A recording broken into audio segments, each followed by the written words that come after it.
So if you didn't see what happened last night, LeBron James passed Kareem Abdul-Jabbar as the number one scorer in NBA history, which is a tremendous accomplishment. I think perfectly solidifies the GOAT debate. There's no thing that you can do to punish LeBron at this point.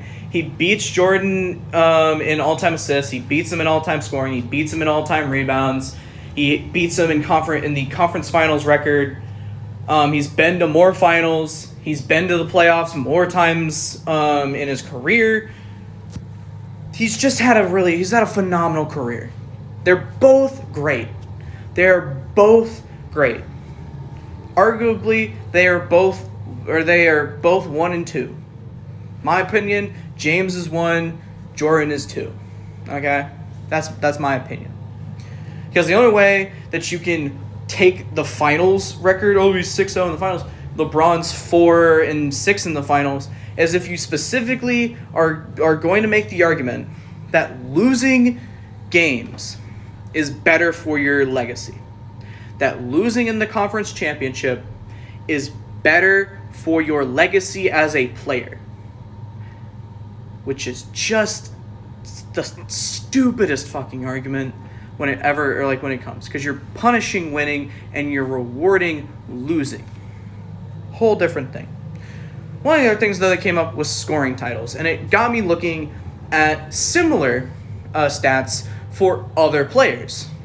Is there situations where the guy who is the GOAT doesn't lead in a stat that, you would think would put him in the GOAT debate?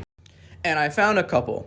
Hank Aaron, who actually specifically came up in the Undisputed talk, has less home run titles than Mike Schmidt. Mike Schmidt has way less home runs than Hank Aaron, but Mike Schmidt led the league in home runs 8 years compared to Hank Aaron's 4 years. And one of those years, Hank Aaron tied. Mike Schmidt was always the undisputed home run leader for the division.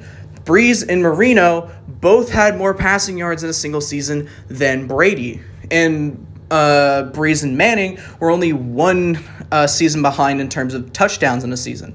And a new kind of one, I can't even pronounce that name, and Gretzky over in the NHL. This dude has led the league 9 times in goals compared to Gretzky's 5. I mean, there's arguments to be made that all of these guys are better than the GOATs of the sport. But you wouldn't say that because the argument that titles are better is stupid.